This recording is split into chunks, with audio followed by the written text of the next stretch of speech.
Hello everyone, అందరు ఎలా ఉన్నారు? Welcome back to Vinisha's home journal.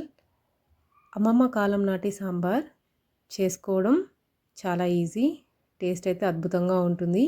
ఈ సాంబార్ రైస్లోకే కాకుండా చపాతీలోకి, ఇడ్లీలోకి, దోశ, వడలోకి కూడా బాగుంటుంది.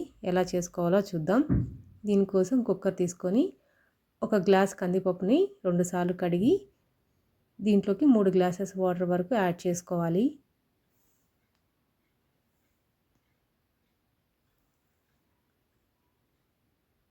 ఇప్పుడు ఇందులోకి 1 స్పూన్ ఆయిల్, 6-7 వెల్లుల్లి రెబ్బలు, 1 స్పూన్ జీలకర్ర, కొద్దిగా పసుపు, 2 టమాటాలు కూడా వేసుకొని 30 నిమిషాలు నానబెట్టుకొని 4 విజిల్స్ అయితే రప్పించుకోవాలి.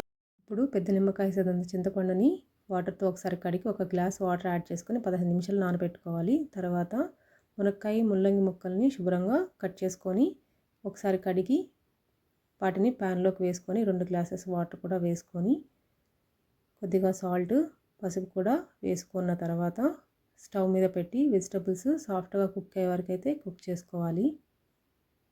ఈ లోపల ఒక ఆనియన్, 2 పచ్చిమిరపకాయలు, కొత్తిమీర, కరివేపాకు కూడా కట్ చేసి పక్కన పెట్టుకోండి. దీంట్లోకి మెయిన్గా టేస్ట్ ఇచ్చేది వడియం కూడా తీసుకొని బాగా నలిపి పక్కన పెట్టుకోవాలి. వడియం లేని వాళ్ళు పోపు దినుసులు వేసుకోవచ్చు. ఇప్పుడు కొద్దిగా హింగ్ అండ్ నేను ఇక్కడ ఆచి సాంబార్ పౌడర్ కూడా యూస్ చేస్తాను. లేని వాళ్ళు స్కిప్ చేయొచ్చు.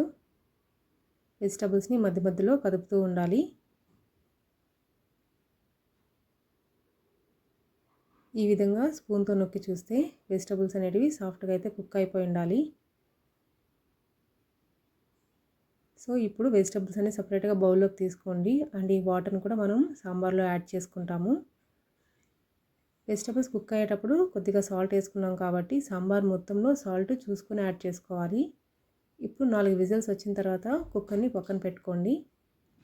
వెజిటబుల్స్ని బాయిల్ చేసిన ప్యాన్లోనే కొద్దిగా ఆయిల్ వేసుకొని ఆయిల్ బాగా హీట్ ఎక్కిన తర్వాత ఎండుమిరపకాయలు, కరివేపాకు, ముందుగా కట్ చేసి పెట్టుకున్న ఆనియన్ కూడా వేసుకొని ఒకసారి బాగా కలుపుకోవాలి. ఇప్పుడు కొద్దిగా సాల్ట్ కూడా వేసుకొని కొద్దిగా హింగు కూడా వేసుకొని ఒకసారి బాగా కలుపుకోవాలి.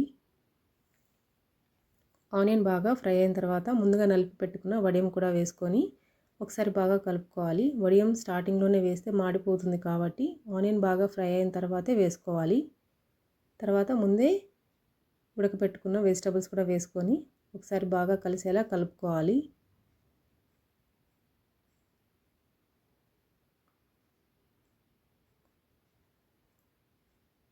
ఇప్పుడు ఇందులోకి సరిపడినంత కారం, ధనియాల పౌడర్ కూడా వేసుకొని మళ్ళీ అంతా ఒకసారి బాగా కలిసేలా కలుపుకోవాలి.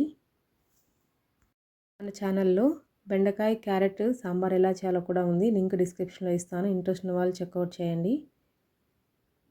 మీరు కూడా ఈ రెసిపీస్ ట్రై చేసి ఎలా వచ్చాయో నాకు కమెంట్స్లో తప్పకుండా కమెంట్ చేయండి. కారం బాగా కలుపుకున్న తర్వాత గుజ్జు తీసేసుకున్న చింతపండు వాటర్ని కూడా వేసుకొని ఇంకొక హాఫ్ గ్లాసు నార్మల్ వాటర్ కూడా వేసుకొని ఒకసారి బాగా కలుపుకోవాలి. ఇక్కడ నేను వాటర్ బదులు ముందుగా వెజిటబుల్స్ చేసి పెట్టుకున్నాం కదా, అందులోని వాటరే యాడ్ చేసుకుంటున్నాను.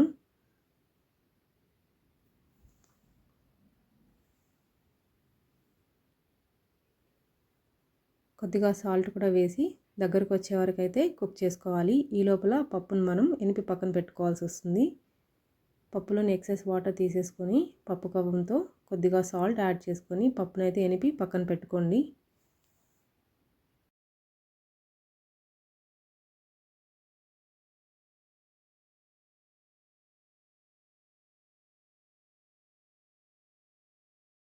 ఇలాంటి మరెన్నో ఈజీ రెసిపీస్ కోసం ఫాలో అవ్వడం మర్చిపోవద్దు. మన ఛానల్లో చాలా క్విక్గా అయిపోయే రెసిపీస్ చాలానే ఉన్నాయి.